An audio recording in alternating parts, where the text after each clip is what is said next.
take a moment to click the like button in the corner. It really does help us to grow. It allows us to show the platform the mysterious algorithm that appears to encompass all things, that we are growing and we are flourishing. Of course, as we are new, we need to let it know that we are an important place where fantastic discussions and amazing insights are happening. And this is where we require your assistance. You can press the subscribe and the follow button on your platform of choice. We're dropping fresh content each and every week throughout Season 1, and Season 2 is about to get underway, bringing powerful conversations and meaningful insights. Follow us on the platforms that you like the most. Your support does mean the world to us. Now, I think that's enough of me trying to sell what it is we're talking about. Let's go on with today's episode. All right, let's dive in. My name's Martin Gibson, and this is a podcast where we touch on hot topics in anomalous phenomena and the 14. We want to deep dive down rabbit holes and ask those unanswered questions. So come along with us and join us tonight on the journey of witchcraft from ancient times to the digital age with Liz Cormell. Excellent. Thank you very much, Martin, for bringing us in there to what we're going to be talking about today. As you mentioned there, joined by Liz Cormell, a prominent author and speaker on the circuit of the wonderful world of witchcraft and wizardry, whatever it is, the modern term the professionals prefer to call it. And so we're going to be joined today by myself, Kristian Lander, with Caroline McKendrick-Gibson and Martin, and we're going to be grilling you and sending you to the fire. But no, seriously, I'm really glad that you're here. We're going to have a fun conversation. So, thank you for asking me. Excellent. Welcome very much. So let's have a look at the where it all began with the origins. So how do you think ancient societies defined witchcraft, and what do those early definitions reveal about power, fear, and social control? Well, going way back when, I don't think the term witch had any place in society. It was seers or wise people or people who could communicate between this realm and the gods or the other realm. So they were like the Norse had Sadir, who were seers. Native Americans had the shapeshifters, the medicine men. So I think witch is fairly modern, as an archaeologist, it's a fairly modern phrase for me. And it came in with negative connotations through Christianity. And it was a control thing. It was Christianity wanted to get rid of the old ways to make people toe the line, basically. So they came up with the term witch as a negative thing, and it's not just females; it's males. Although prominently in England it was females.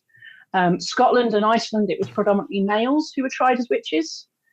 But it was all about a witch for them was somebody who communed with the devil, communed with evil spirits. And it was basically contra to Christianity. It was contra to good.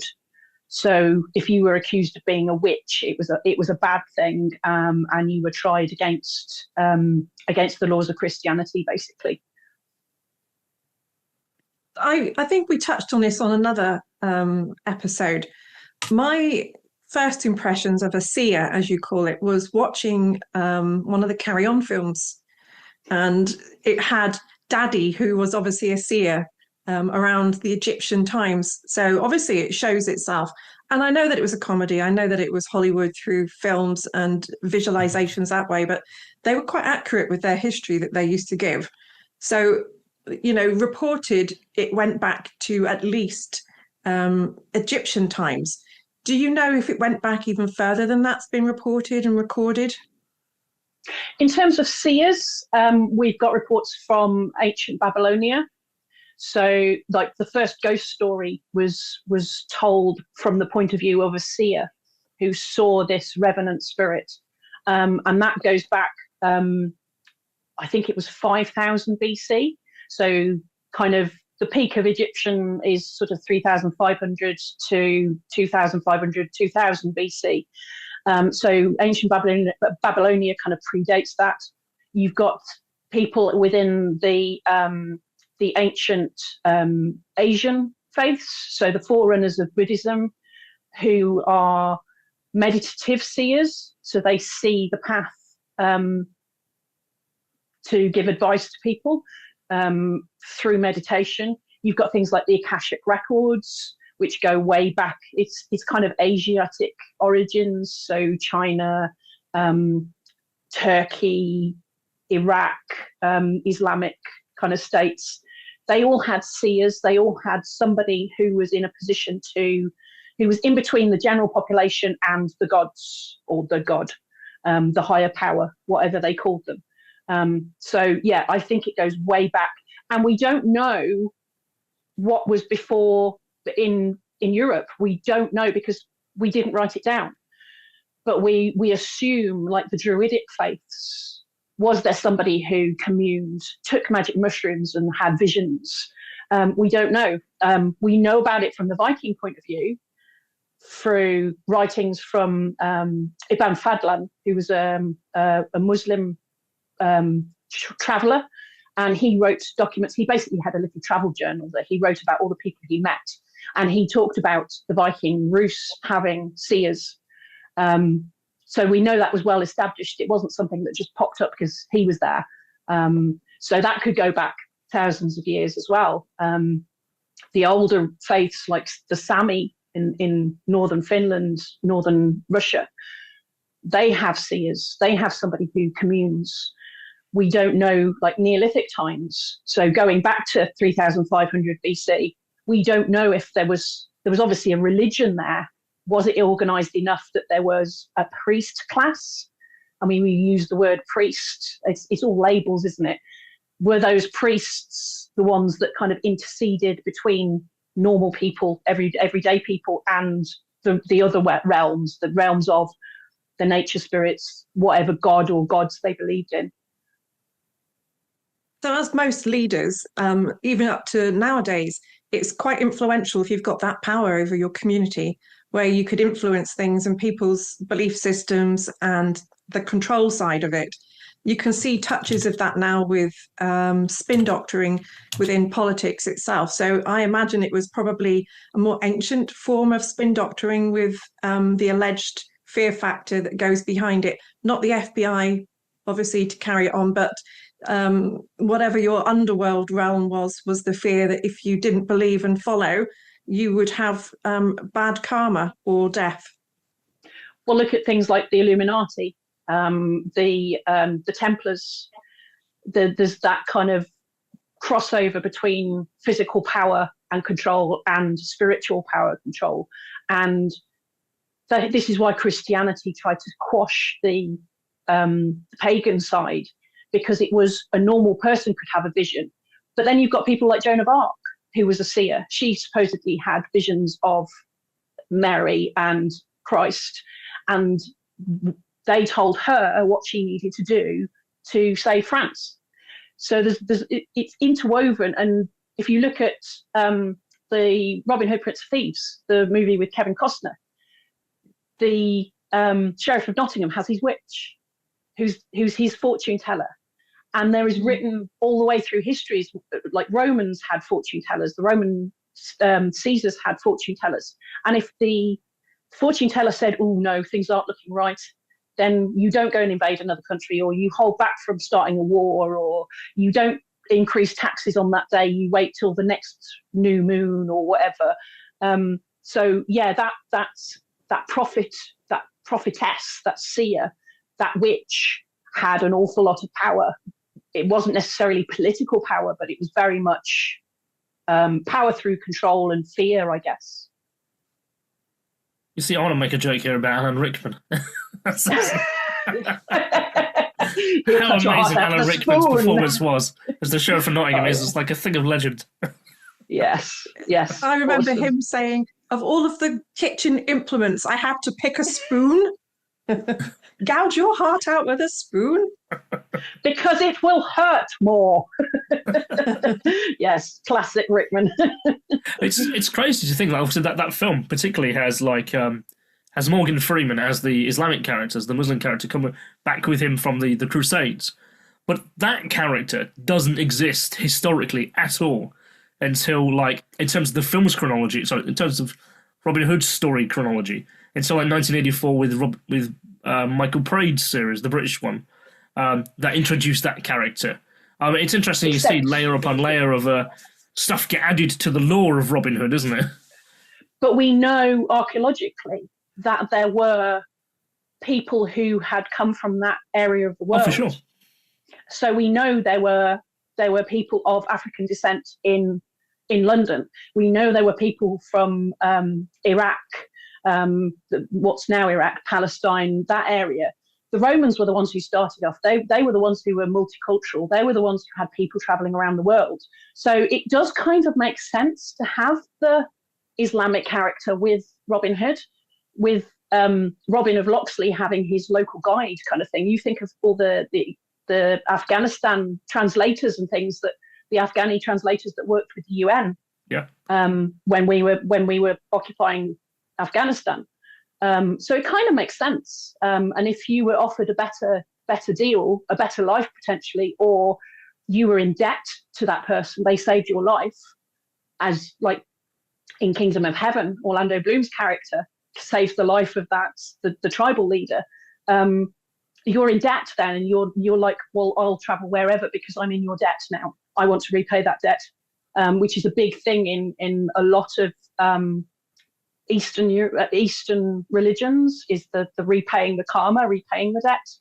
So I'm kind of promised to you because you've saved your life. So it saved my life. So my life is now yours. So it does kind of make sense. Although we don't have that historical record of Robin of Locksley having something like that, it does make historical and archaeological sense. Obviously, if he went to the Crusades, for sure, he's bound to have met people over there and brought them back with him, and vice versa. The Crusades didn't just happen once; they happened multiple times. No. Yeah. And having that translator, having somebody local as a guide, there would have been people over there who weren't necessarily all about Islamic, didn't want. Oh God, what's his name? My brain's gone. The one in Kingdom of Heaven, Genghis Khan, not Genghis Khan. Is it Nasir, isn't it? Oh God. Anyway, it'll come back to you. Yes, wouldn't necessarily want them to win because they were hardcore fundamentalists potentially. So having a better life with the English made sense for somebody who had lost their family or whatever, travel back to England. Sure. So what about, say, how different faiths see witchcraft? I know how I mean by this. I mean, I a few years ago, there was a BBC reporter got in contact with me, Kendra, her name was, and she wanted to make a documentary from the perspective of the African community in the UK and how they still see witchcraft performing. And she wanted to come to Pagan Pride. She wanted to see what modern witchcraft was about. And that was quite an interesting perspective. Although I believe in the end of it, she kind of scrubbed all of her experience out of that because she wanted to still focus on the kind of witchcraft is kind of generally an evil perspective and how it's seen, or a kind of a negative connotation to that within her community. I mean, so how is, I guess it's a too broad a stroke of a question to ask what's every religion's perspective or every community's perspective, but witchcraft does kind of carry that tone of it's against the system, it's against our way. Is that because it is a natural way of life, should we say? I think it was because it was there before organised religion. So the organised religions to convert people, certainly from a Christian point of view, when Christianity came in and they wanted everybody to become Christian because it was the right thing to do, if you ran contra to that or you wanted to stay with the old ways, it was a bad thing. So you had to load the language, had to load the label to make it a bad thing so that people were afraid to do it. And I mean, James I, with his Malleus Maleficarum, the witch hunters, that was like the epic point certainly in Britain of the persecution of witches. But obviously it happened in the US as well, all the way up to the 18th century with Salem. And even modern days, if you don't like somebody or somebody's doing something you don't want them to do, you call them a witch. It's curse. Still a witch hunt. It's still a witch hunt. Yeah, it's an insult. So I think that's more of a. I think it's more of a symptom of religious control rather than a product of people's beliefs in that religion, if that makes sense. So back in the early ancient times, what extent do you think that magical practices were spiritual, technological things that they used to do, or do you think it was more social control? I think it was just a way of life. I think it was just like we go, oh my God, like, or you're driving up to a traffic light and you go, please stay green, please stay green. That's witchcraft. Or you make a wish as you blow your candles out on your birthday cake. That's witchcraft. So because they didn't know what everything was, they didn't know what thunderstorms were. They saw it as a natural phenomenon created by the gods. They didn't know why there were famines. They didn't know why the rains didn't come. So it was our way, humans' way, of trying to control nature around them. And the only way that you could do that and get your head around it was you made offerings to the gods, the higher powers, the ones that did control the natural phenomena. So I don't think it was seen as spiritual or control. I mean, there must have been elements of that because there always is. Like you've got I don't know, say you've got a Viking lord who wants his people to pay tax so that they can make money out of the crops and stuff. You turn around and say, well, my seer has said if you don't do that, we will anger the gods and the gods will punish us. So there will be a certain amount of control. But because it's lasted through Christianity, it kind of ran alongside Christianity. You get the wise women, the ones who give the herbs and all that kind of thing, the ones who go out and collect herbs on a morning dew because the herbs are stronger. That's a belief thing. That's a spiritual thing. That's not a controlling thing. If it was all about control, I think natural witchcraft would have died out. But because it was so ingrained in an everyday life, it carried on because it was just what you did. There was no thought but process behind it of like, oh, I'm controlling so and so. It was just what you do. Like we still blow the candles out and make a wish. We still see the first star in the evening and make a wish on the evening star. We still don't walk on the cracks in the pavement. Like there's so many superstitions that are still witchcraft. Touch wood, it's witchcraft. Martin, I was going to shout something to you. So, like pattern recognition, isn't it? So you have people who were seeing patterns in nature. They were seeing the storms happening. They were seeing when you correlate information and what you were seeing. So, for instance, they saw the fact that, we saw the storm happening when this happened. People make a leap of faith, or they make a decision to connect those things. That's a very powerful psychological condition. And in order to fulfill that for next time, they want to see the rains come back. If we did this again, this will happen as an outcome. Exactly that, yeah. Yeah, that would have happened. Probably still does now, doesn't it? You know, the way our brains are pattern matchers, aren't they? And you know, also work with very well with images. So when we see or hear something like a thunderstorm, that's etched quite deep in our minds because there's more than a few neural pathways registering that. So the you know, we're hearing it, we're seeing it. It becomes a very strong thing, you know. And if we're sort of relating that to luck, let's say, or you know, fate or whatever, then we're going to go back to that again, aren't we? It's You also don't want to be the one that messes it up. If there's a tradition that you, like summer solstice or winter solstice, you welcome the sun back, because that means that the sun, the daylight getting better. You don't want to be the people who go, well, we're not going to do that yet. You can't just stop in doing case. It, can you? Just in case, yeah. It's like that. You've got your own. Bit like a footballer nowadays who always wears his lucky pants because he got 11 goals with them before on the last game. I just hope he's washed them in between now. Well, probably. And the lottery numbers, you've got your certain lottery ticket numbers. You don't want to change them, or you don't want to not put them on, because you know that the moment you don't, those numbers are going to come up. So yes, yeah, totally. So I think what Martin was saying, if I understood it right, this pattern matching, you've done this 10 times before and you haven't had some great big huge Tyrannosaurus Rex come out of the cave to eat you. So you've pattern matched, that's good luck.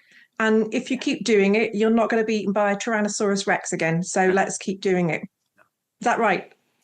Let's offer a sacrifice. It's Which like is where they got Pavlov's to in dogs, certain isn't it? parts of the world, for sure. Yeah. Yeah, Pavlov's dogs. Definitely. You ring the bell, I get food.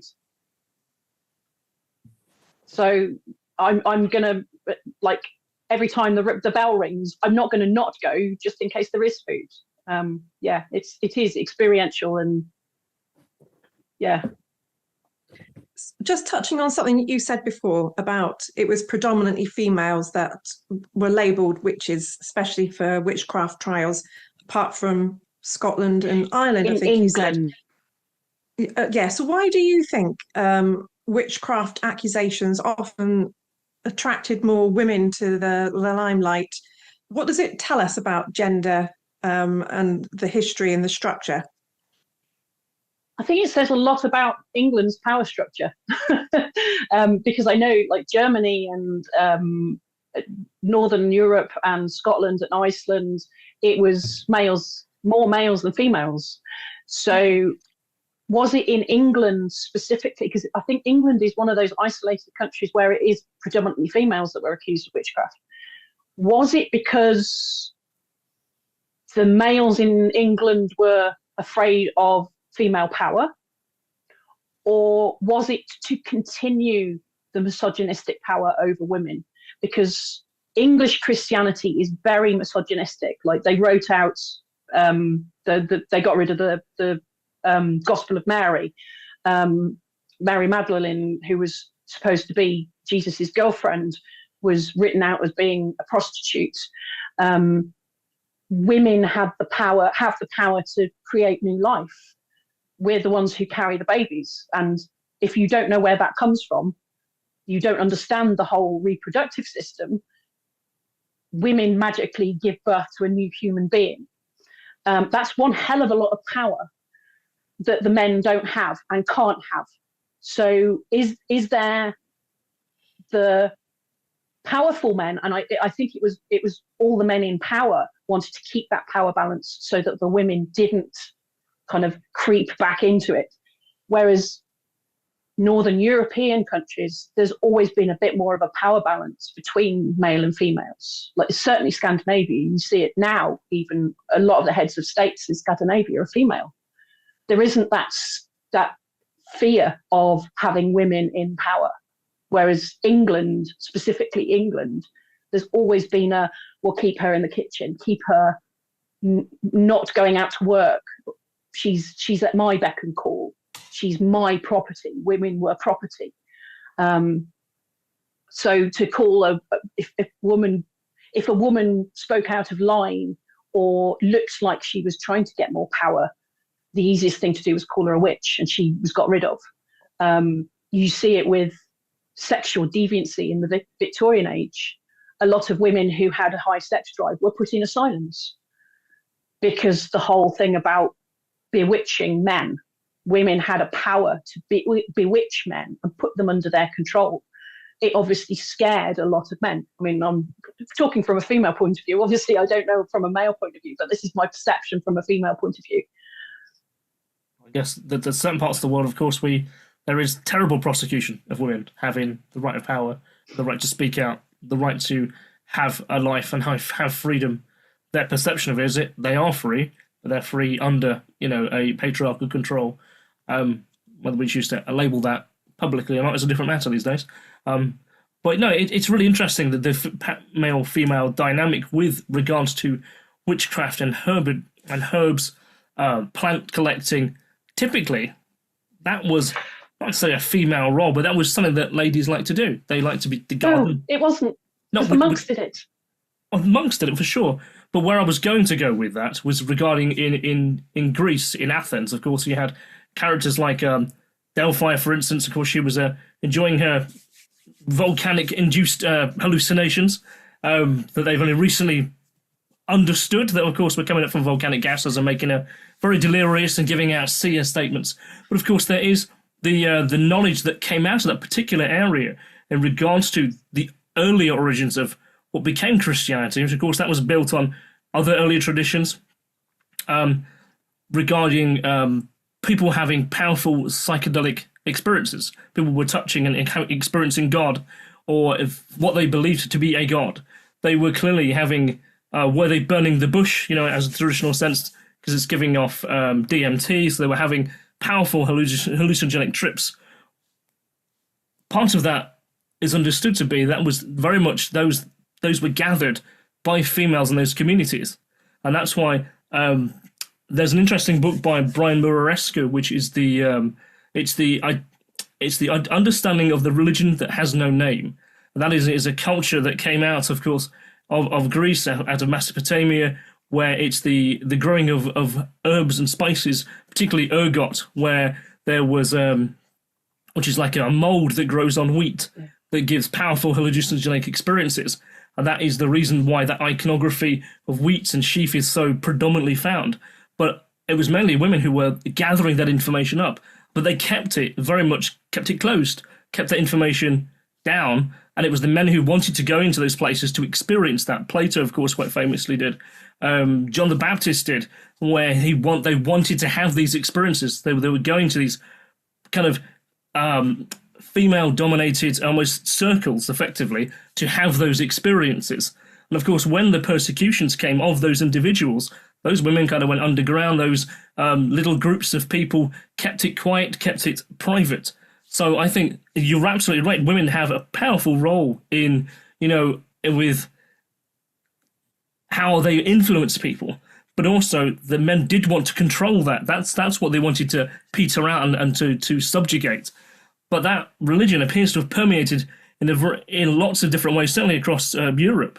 And I think that, because of how widespread it became, particularly in Spain, you have the male-dominated control over women, because they didn't want women to become dependent, because it showed that they could access the source, access God, access that kind of spirituality that didn't need to go through the church, because you could have spirituality everywhere. It's very interesting how, of course, you have female-centric religion and connection within paganism, within Druidism, within the spiritual witchcraft community, and I think it mirrors that explanation. So I think that's the reason why women are found in that. If you look at Native American Indians, it's the males that collect the peyote. Mm-hmm. It's the males that run the sweat lodges. And the Norse, the Odinistic religions, so Germanic paganism, there is very much a split between male roles and female roles. So, for instance, the seers were always female. It was seen to be unmasculine for a man to be a seer. But Odin did it. He was a seer. He went to Mimir's well and got the knowledge, the knowledge of the runes. So there was a dichotomy between, yes, it was a female thing to be a Vanir, to be a Sadir. You had to be female. But there was a precedent set by the gods, by Odin, Thor, and Loki. They were also seers. Although it was bad for a human man to be a seer, it was okay for the Aesir to do it.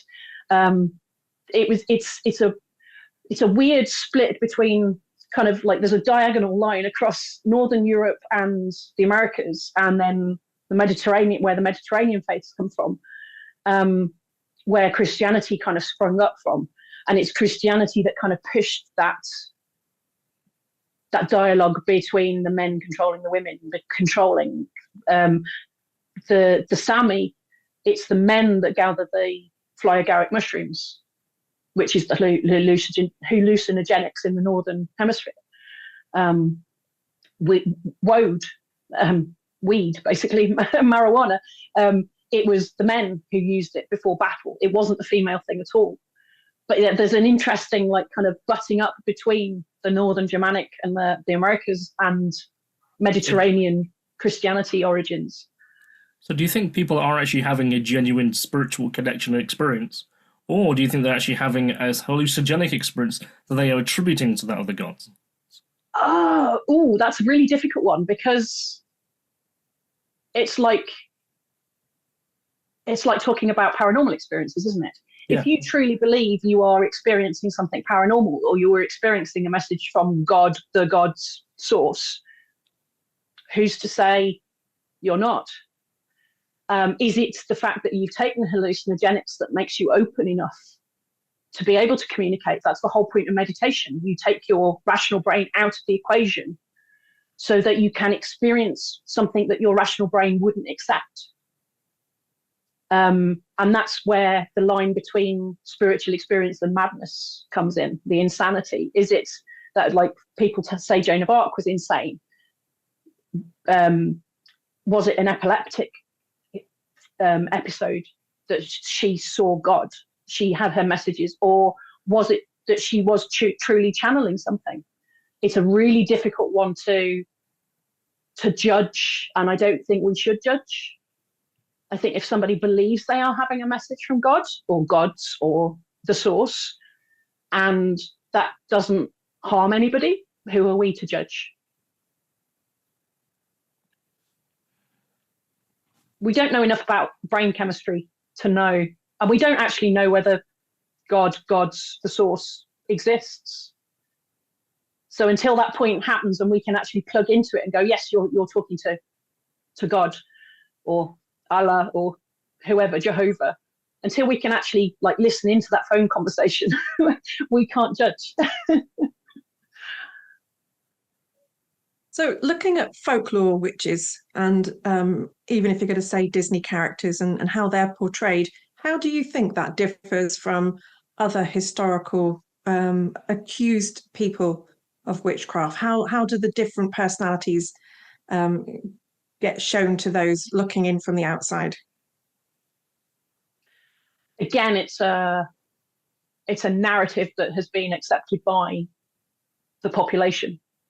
So it's somebody in power who has said, this person is a witch and they are bad because they do X, Y, and Z, and it's a bad thing because of this.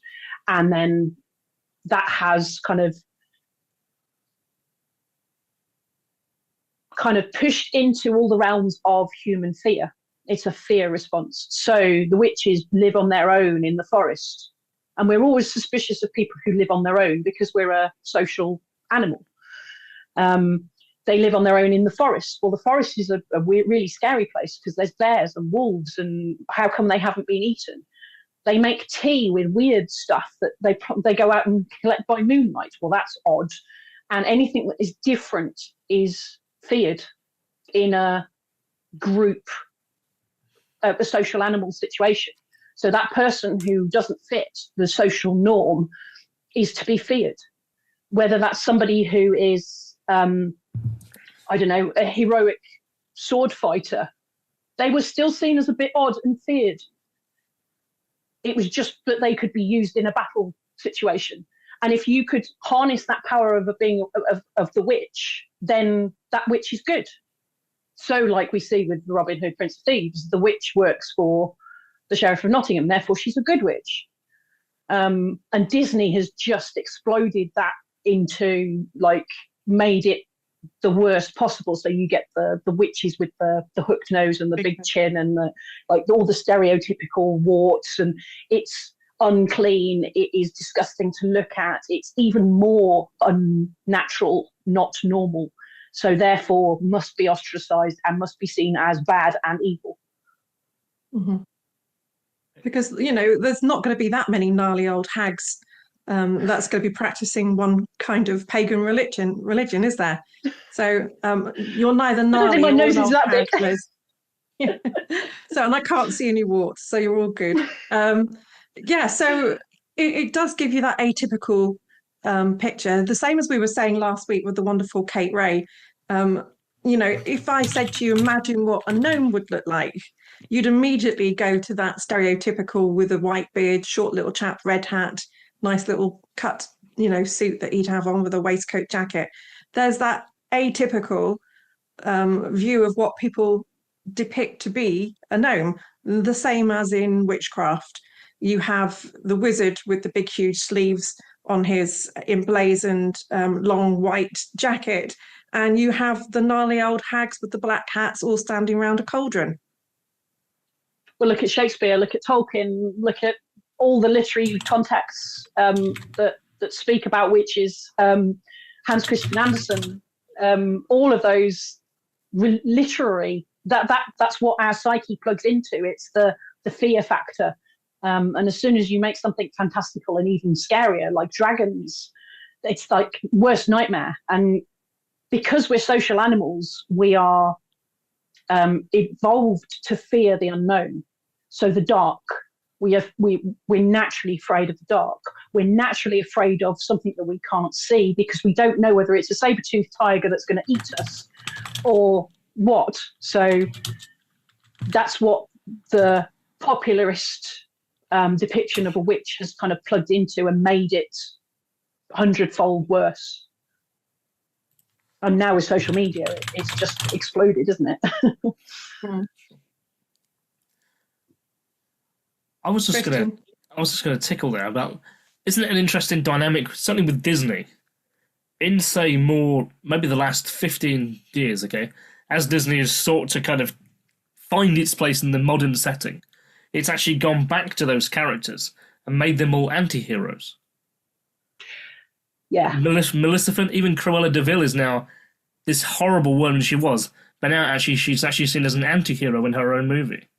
And all the witches have now, even like Elsa, you know, from like from Frozen, is the main character. She's this beautiful kind of character, and she is actually it's still very much to represent the Ice Queen. Like you said, it was formerly a very evil character. Now, actually, it's seen as this pretty little girl you are supposed to sympathise with. So Disney has found itself in a position flipped. It's kind of like if you look at the X-Men, like the superpower thing.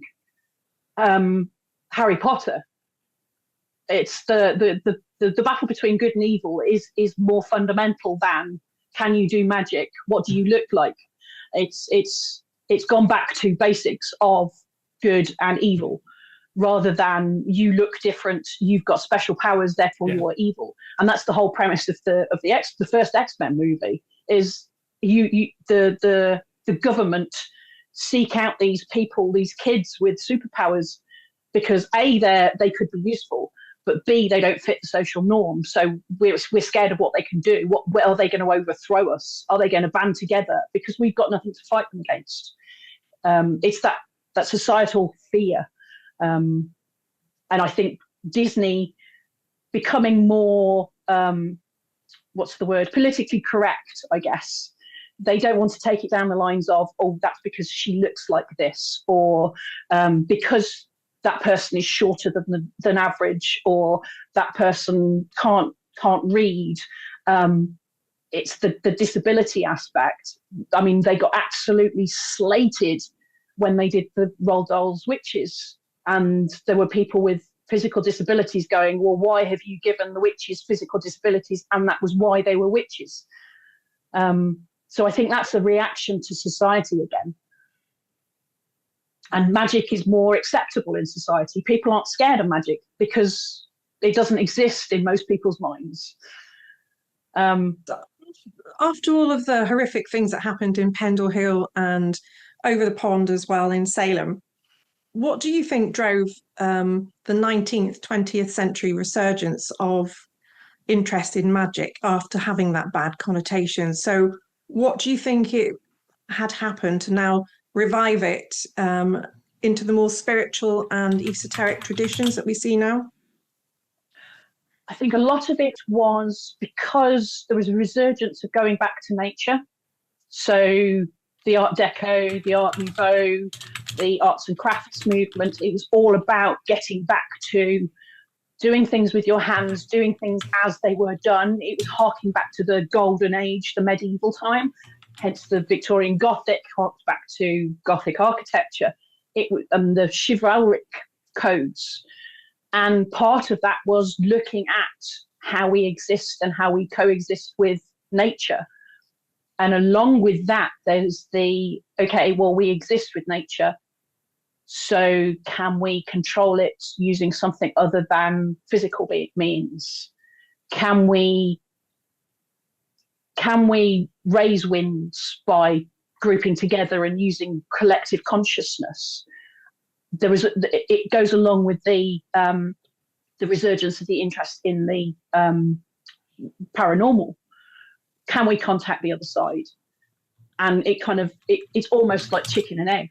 We can't say which came first because it kind of grew together, and it kind of makes sense if you look at it together, looking at things being natural, doing things with your hands, doing things personally and honestly, and then you throw in somebody like Aleister Crowley, who was a misogynist and just wanted to have control over women again. He saw a niche. Gerald Gardner, to a certain extent, I may get shot for saying that, but he was a bit of a misogynist and he wanted to control women with his Wiccan religion. It's all about rules again. And for me, that's not what paganism is about. It's not about following set rules. It's not an organized religion. It's worshipping how you want to worship, and it's very nature-based. But I think the resurgence was like, oh, there's an opportunity here to control people again. It's, again, control. So you said a little while back that, if you see a fair star of the night and you wish on it, that's witchcraft. If you see candles, on a birthday cake, you blow them out. Anything that is influential that can help people that you can't quite answer very at the beginning, with science. And I'm bringing Martin in on this one. So things like hypnotherapy to change someone's thought process and their outcome. Would that have considered to be some form of witchcraft? Yeah, because it's something that we can't explain with science. It's paranormal, and the definition of paranormal is beyond science. So anything we can't explain with an equation or say this happens because of this, or the brain does this, and we've got we can see the brain waves, the alpha waves, the gamma waves, and this is what causes that experience. Anything that we can't do with that is potentially witchcraft. It's magic. It's just it's a label. Somebody who goes to church and prays to God, asking for better luck, or I hope so-and-so gets better. Please, God, help them get better. That's witchcraft by a different word. So, Martin, as education and understanding has moved forward, can you explain how hypnotherapy can help people change their outcome on their thought process? The thing is, Liz is right there. We can't explain what hypnosis is, and a lot of people do avoid hypnotherapy because of that, because it can't be explained. But its earliest roots were, the shaman, the chanting. I think that was the earliest sort of trance work, wasn't it? And I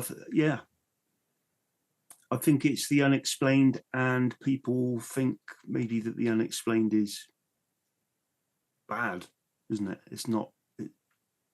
It shouldn't be trusted. It depends how mainstream it becomes. I think if it becomes like hypnotherapy is socially acceptable, acupuncture is socially acceptable, so it's not seen as witchcraft.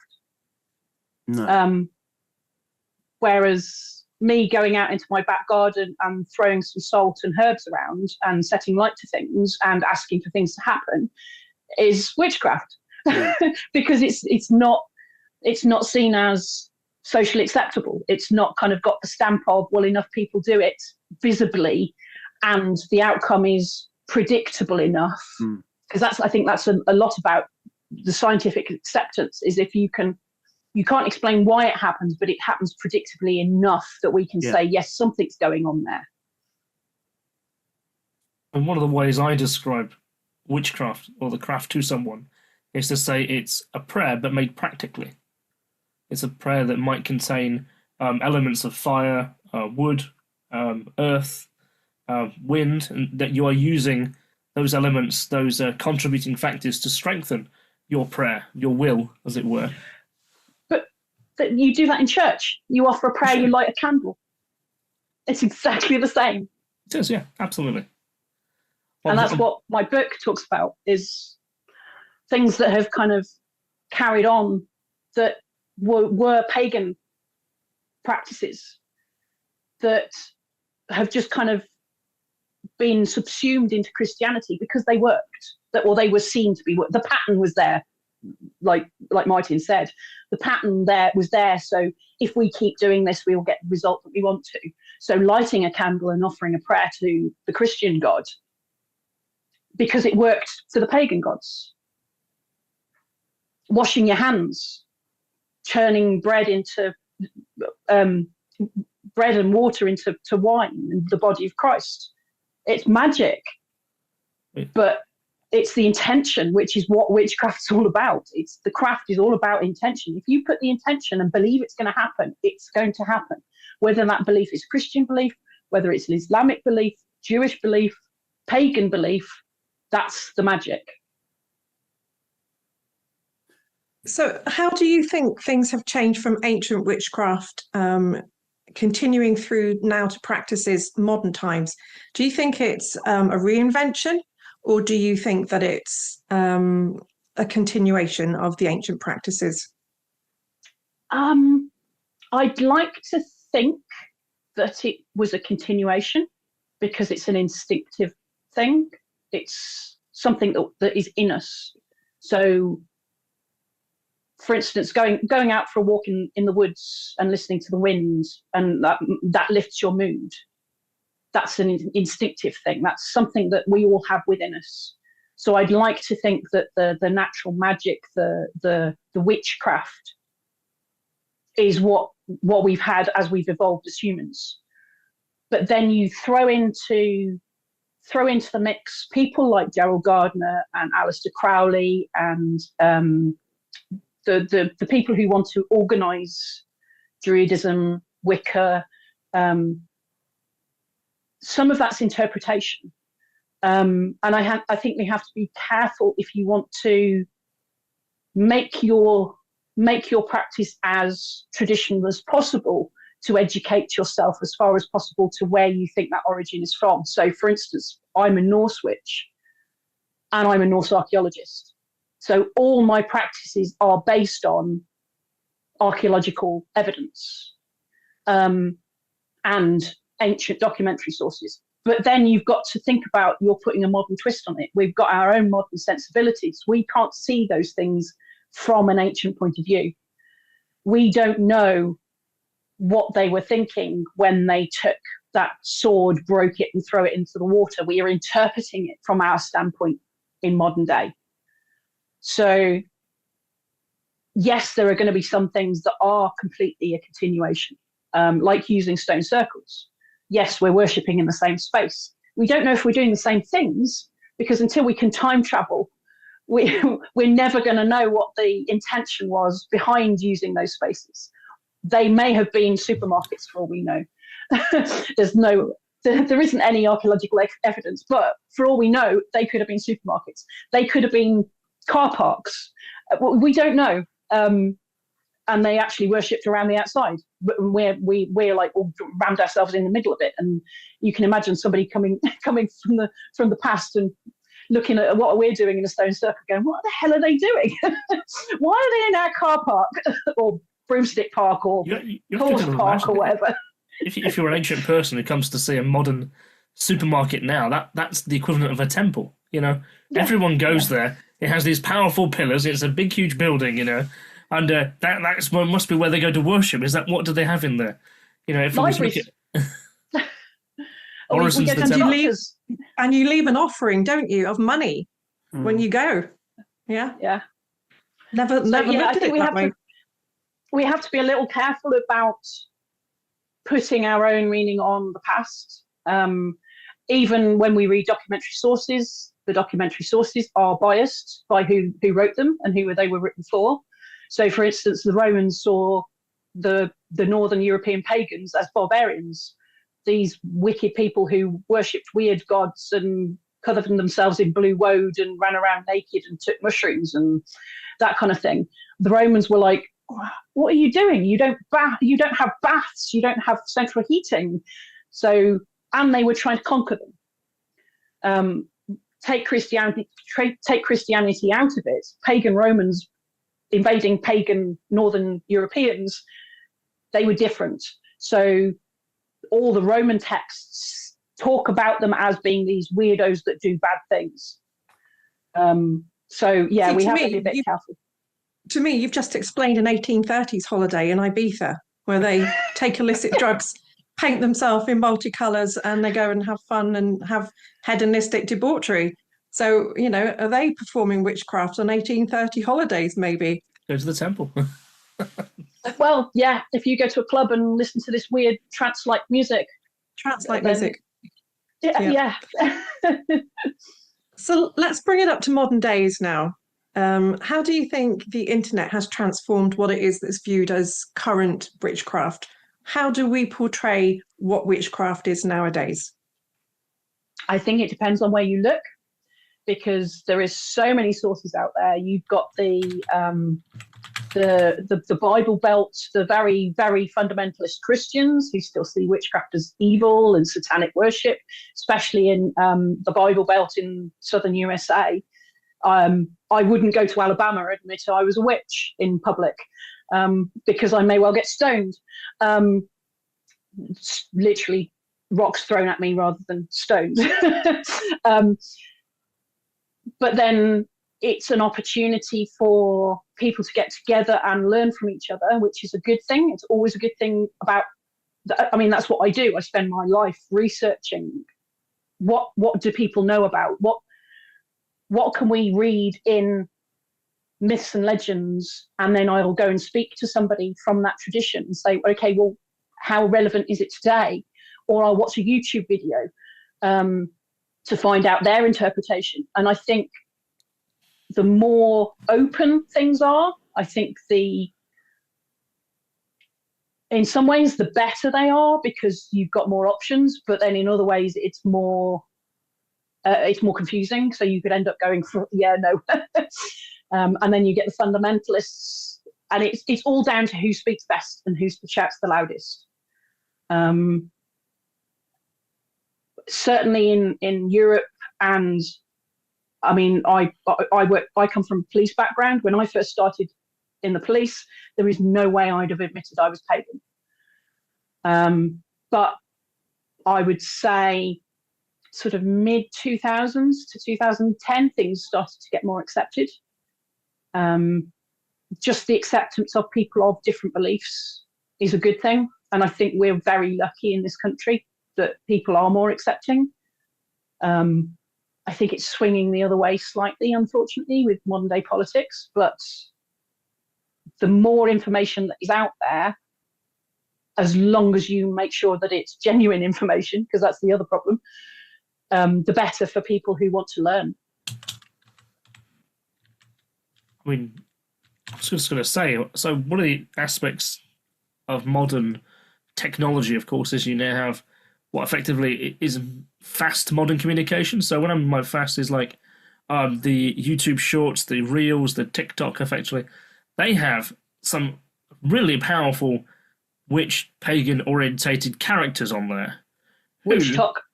For witch talk, for a lack of a better term, I think they dilute the effect, because it's very pop culture. It's what's trending.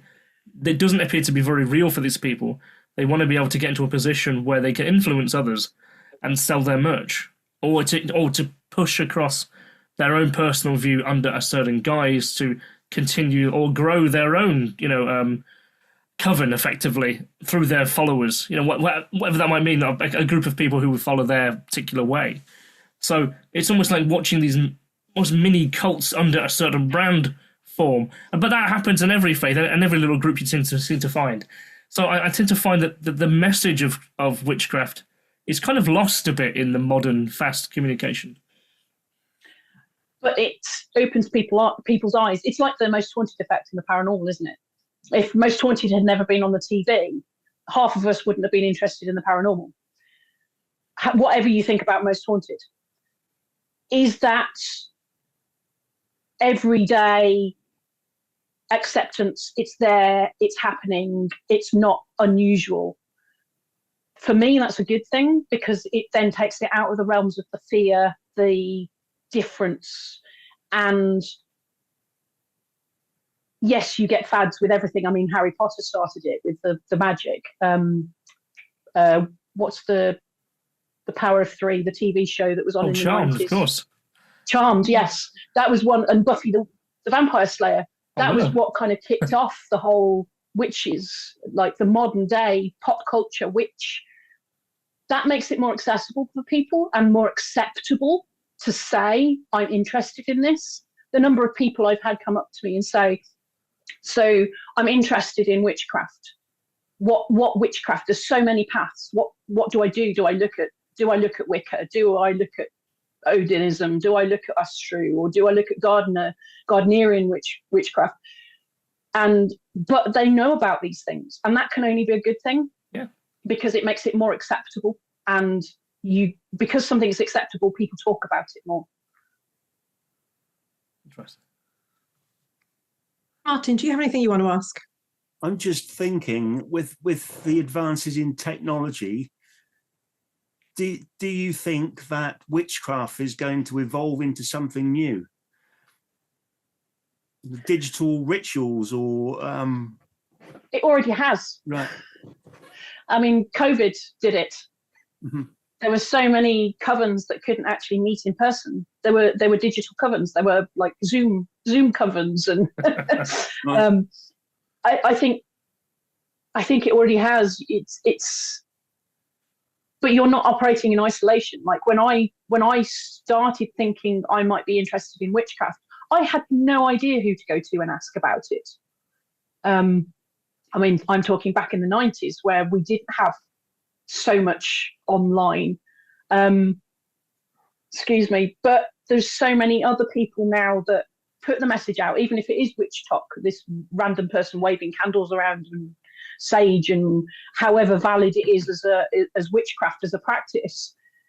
The fact that it's out there means that, yes, you get the people who blindly follow, and you get that in any walk of life, but then you get the people whose interest peaks and want to find out more about it, and then we'll find out where to look and find the best sources and the genuine sources and the right way of doing things for them. Because that's what I always say about witchcraft, is there is no one way of doing it.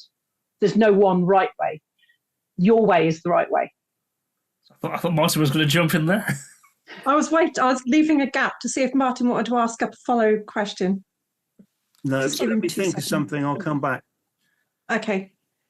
So there was a story that John Bellamy Payne told me once, and he said that he went to he was invited to, I think, to Seattle in the US, and he obviously, for those who don't know who John Bellamy Payne is, he's used to be the head of the Centre for Pagan Studies in the UK. Wonderful guy, very much a kind of classic rock, progressive rock kind of guy, very chill, long ponytail. Always, if you looked at him, you kind of think he might be a Buddhist in some kind of respects. Had very warm, loving energy around him.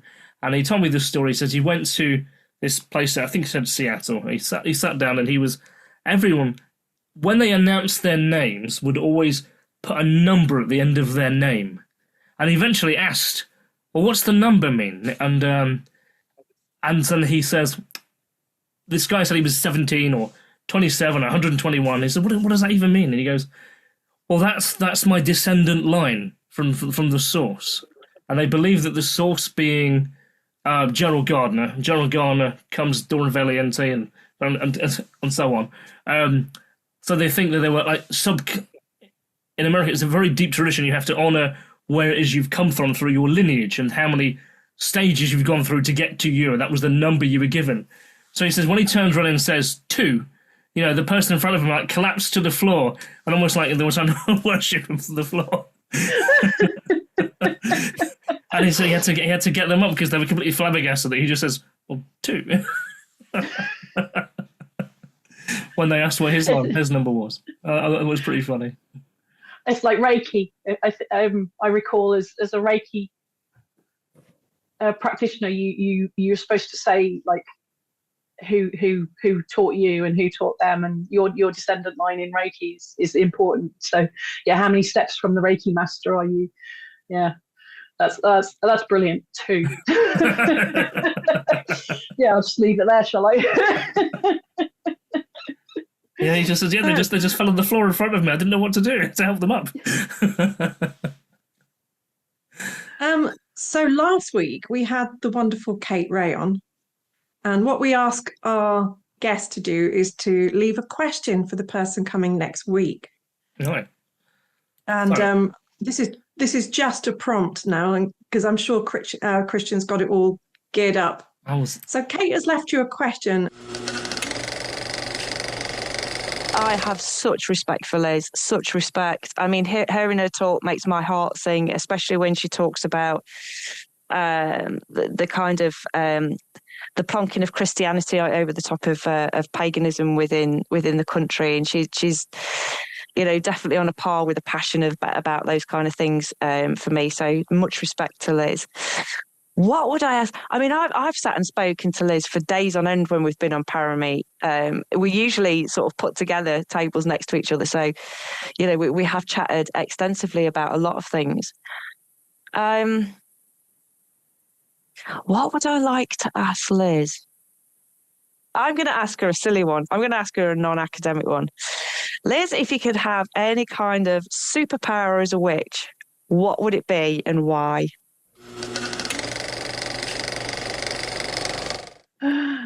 Brilliant. I love Kate. Bless her. I think we all do. So lovely. Yeah. I'm going to go for teleportation. And I'm not talking about just 3-dimensional teleportation either, like anywhere, anytime teleportation. I mean, teleportation 3-dimensionally would be great because you can just go, I'm going to come and see you. Like, I'm going to go visit Rome. But yeah, I think teleportation through any dimension of time and space would be awesome. Just to understand it. That does lead to the question where perhaps will be a couple of places you'd go quickly after discovering you have this power.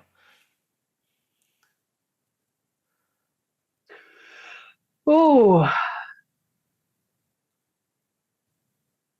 I think I'd go back in time, like what we call back in time, because I'm a great believer in time isn't linear. So to say go back in time, I would go to some era that we see as history, probably Viking, because that's the Norse culture is my passion, or like Anglo-Saxon, that time, that kind of 1st century AD, like the Dark Ages, just to see how much we've interpreted right as archaeologists. I'm curious, like, have we got it completely wrong? And was it in fact the Vikings that were these highly cultured, intelligent, philosophical beings? And because we're coming at them from an enemy's point of view, the Anglo-Saxons saw them as dirty heathens. Just something like that. Then I'd also go to, I think I'd go to a different galaxy, or just outside this solar system, just to see our solar system from the outside. I guess the closest we've got to that is the pale blue dot, isn't it? Yes. I'd like to see a black hole as well, actually. I'd like to go through a black hole, because if I can teleport, I can get back, can't I? So, yeah, I'd go through a black hole just to see what happened. So, and obviously, as the guest today, we ask you to leave a question for the person that we've got coming on next week. So we have got the intriguing Marcus Louth, and he's going to be talking to us about the correlation and crossover of all phenomena between Forteana. So anything that you would like to ask about that subject, or just to Marcus? I think that is just such a huge thing, isn't it? Like, I think I'd ask how he got into it, like how he discovered that he was curious about things like that. In terms of actual phenomena, like rather than just, oh yeah, I liked Loch Ness monsters and that kind of thing. Like scientifically, where does his head go with the crossover? Like, how did he get into exploring that? Thank you. That's a great question. I'm sure that will debate an answer for quite a long time to answer. I don't think there's like any right answers for that, is it? Yeah, I'm looking forward to hearing the response. But Chris, have you got any more questions on digital age? No, I guess for our presentation here, I think it rounds it up quite nicely if we leave it here and go into our next episode, as it were. But no, actually, it's quite wonderful to share a conversation with, for me, what is like a familiar territory, as it were. You know, I spent 10 years or so with, certainly almost anthropologically, in the pagan community. You know, I spent a lot of time with Esme and David and Ashley Mortimer, John Bell and Payne, and so on. So for me, I was exploring, I guess, where spirituality, paranormal, I guess, history and culture kind of coalesce together, the kind of social aspect of all those things. So I spent a lot of time in that community just exploring that of myself, so I could almost have a rational kind of, not oversight, but also an understanding how people come to those understandings. And it was a really good grounding to spend time with those people, and people I value and respect greatly. Yeah, I can say I've not had like a mentor. I've come at it from an outsider. I'm very much a solitary practitioner. I've never had a mentor. Everything I've found out, I've done by experimentation and academic research. So yeah, I can't. Yeah, it would just be such an honour to get. I mean, I know Ashley, but to have that resource at your fingertips to go, well, what do you think about this? And like, what does this mean? Which is why Kate and I speak a lot, because Kate's a very good practitioner as well. So, yeah, I'm very much solitary. So I'm in awe of your your social. Social group. So this actually is one of the things I wanted to show you. So as a bit of a surprise, as a kind of an honorary guest from that particular time of my life. So I went, and I spoke about this to Kate last week. So I went to the day for Patricia Crowther. Now I'm not sure if she's still with us, right? So this, and it took me a good hour to try and find through old hard drives this particular video clip. So it's about 20 minutes long, so I'm not going to play the whole thing, but there's a dedicated little clip I would like to show you. And the context of it is that I was filming for Pagan Pride all their TV adverts, all their press releases, their graphics, and so much like they do for ASAP. But so I was filming their events.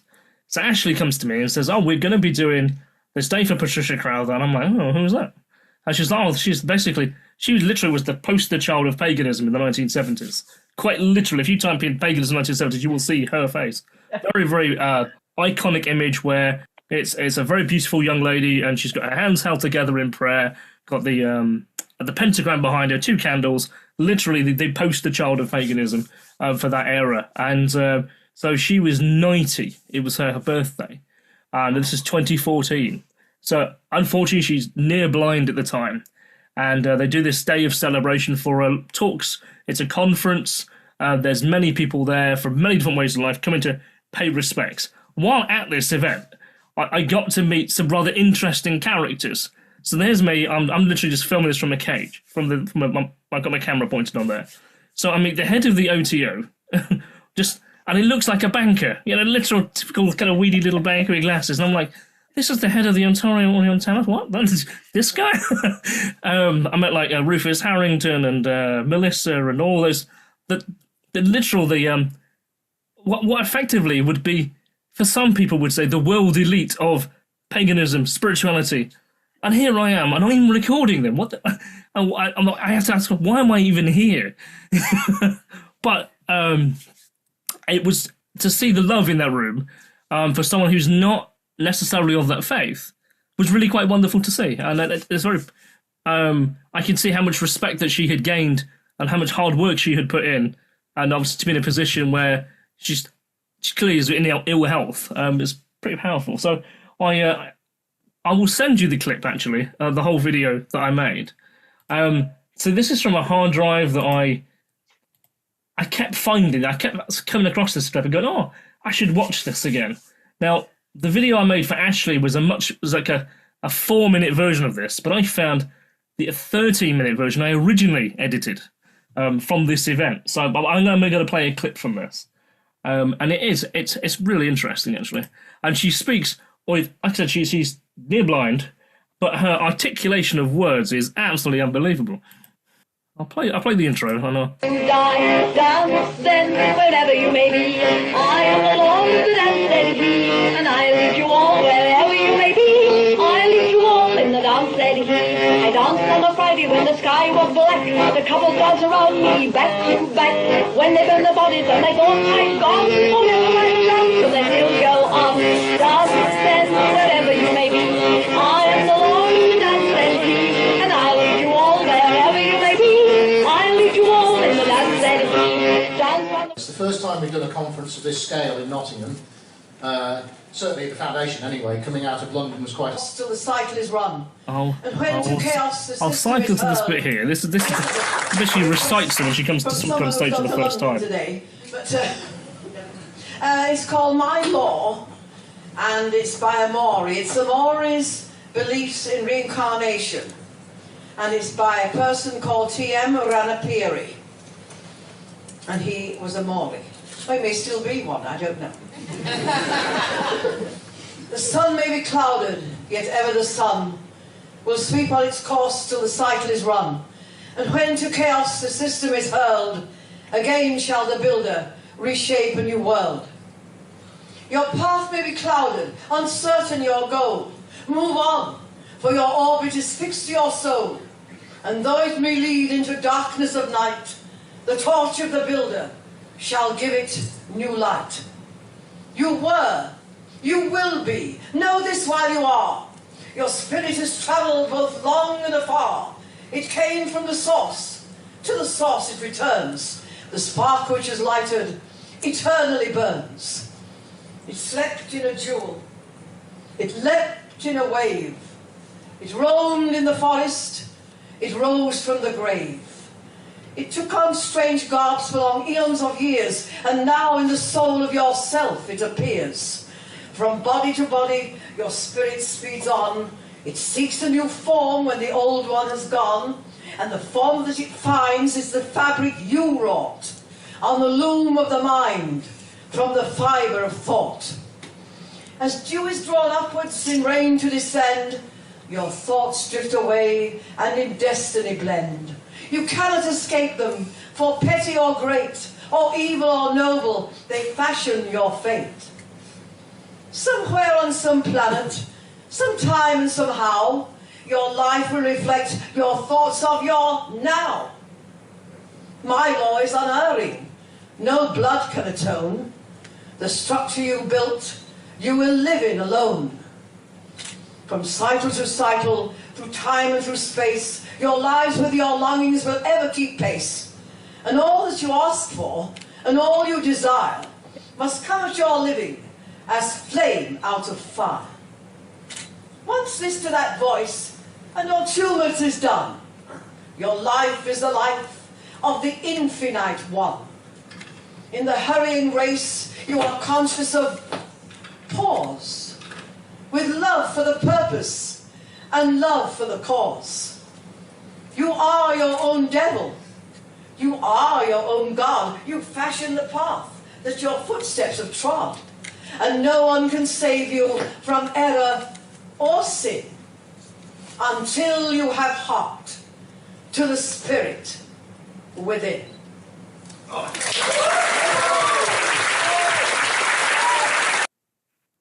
Quite a sharp-witted lady she was. I only got to meet her very briefly, but she literally made everyone froze into her power of her words. Is very powerful, and I think that speaks to something about witchcraft, paganism as well. Is the power of words, the power of intention is such an energy. Yeah, it's goosebumps. Thank you for showing me that. That was that's amazing. That's something that might well be the only copy in existence of that. So wow. So I'll send you that. It's about 14-minute videos. I'll send that over to you actually. So thank you. That's amazing. Yeah. So, Liz Cormell, thank you very much on behalf of the Unearthly Bureau for this evening and joining us for our unearthly dive into the rabbit hole of witchcraft from pagan ancient times straight through to the digital age. Can you tell us where people can actually find you if they want to speak to you more, buy some of your books? How can they get hold of you? I have a website and I'm on Facebook. So Liz Leguinis is my my handle. Leguinis is my witch's name. So it's kind of Welsh, French, blah. So if you look for Liz Leguinis on Facebook or Instagram, leguinis.com is my my website. My book, if you go to phantasmtours.com, you'll find my book. I do history, archaeology, witchcraft, phantasm, paranormal tours, all kind of basically using my eclectic knowledge base, all rolled into going on holiday and having a good time. So, yeah.